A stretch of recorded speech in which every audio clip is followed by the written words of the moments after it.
So why did I start the flooring system and decking from the back of the property and work up towards the house? My reason for it is that the house was very out of level and I wanted a level platform to work up towards the house and then raise the house up so that it becomes level with the platform that I had created. It sounds like a more difficult way to go about it, but it really isn't. Once I'd set up my profiles around the perimeter, I knew that what I had in front of me was completely square. And once I got my heights in at what I needed them to be, it was all smooth sailing.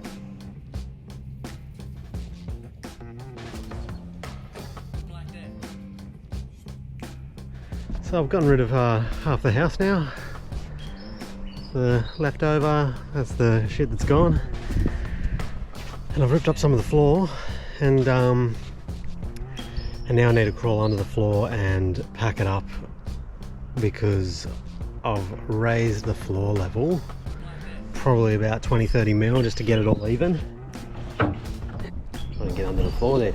Look at him. You cheeky bastard. Get out of there.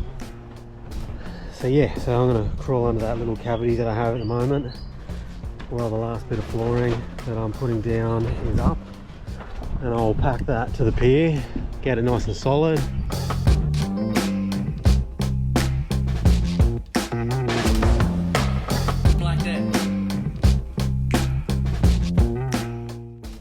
This part was something that I was absolutely dreading. It was really tight, packed full of spiders, spider webs, all sorts of nasties were under the house.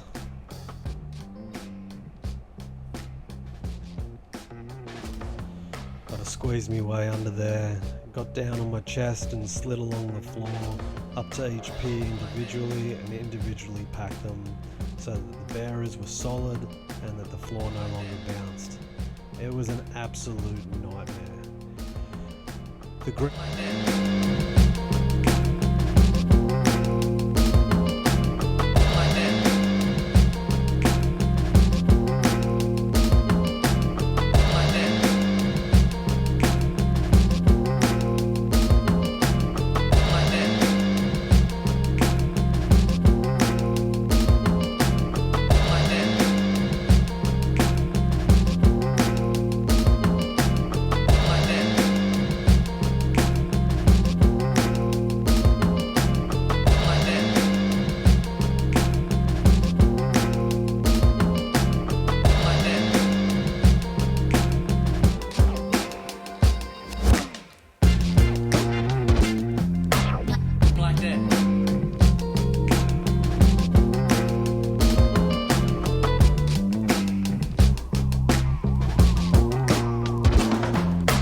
Thankfully there wasn't much weight on the flooring system, so I could just lever it up and pack it out.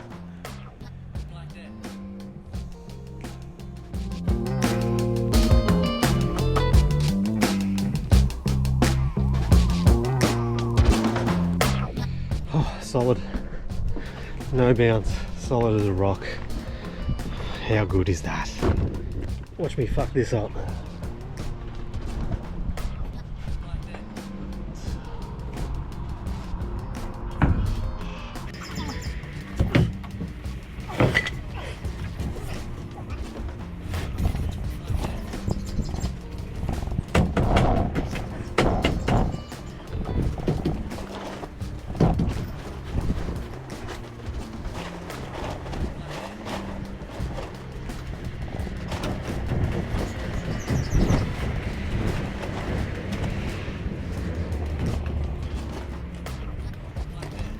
An amazing piece of technology is the Chippy's calculator that you keep on your phone so that you can build angled frames. Basically all measurements you can just do straight from plan, build it in place and stand it.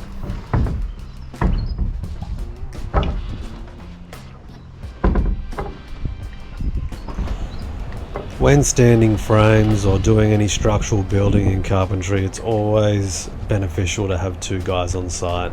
Makes things that much easier, but unfortunately we just don't have the manpower on this project or the finances to get that manpower.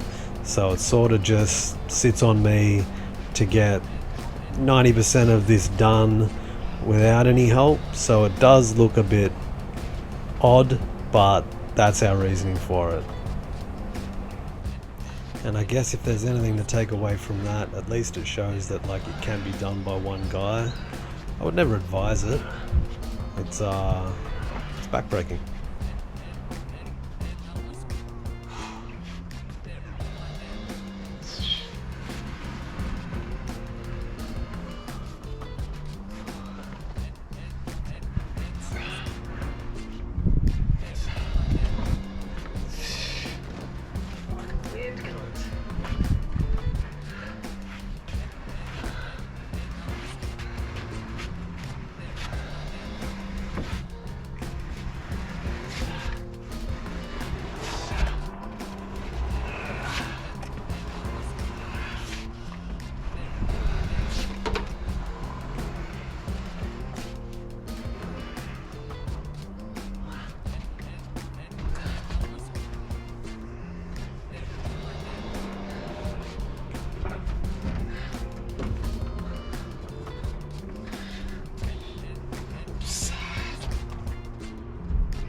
A lot of the frames are screw fixed, mainly because I'm anticipating that this frame is going to sit out in the weather for that extra amount of time, and I don't want nails to pop.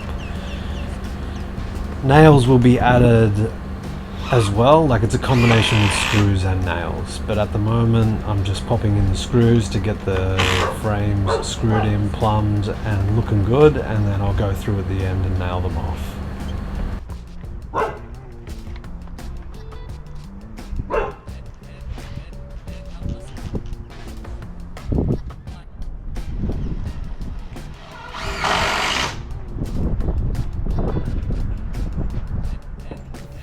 And this room will eventually be the laundry, so stay tuned for that.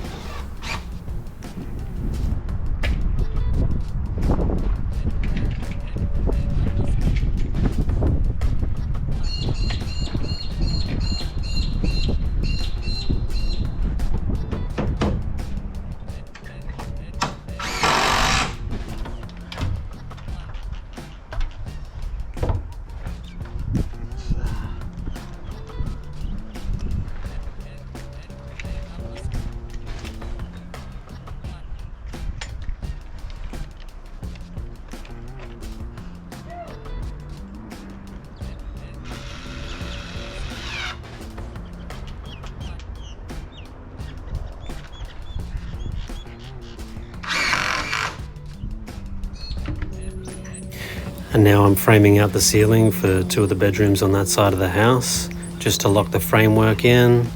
The highest frames that you can see there are about 4.8, and we get some strong winds, so it's best to lock them off as best as possible.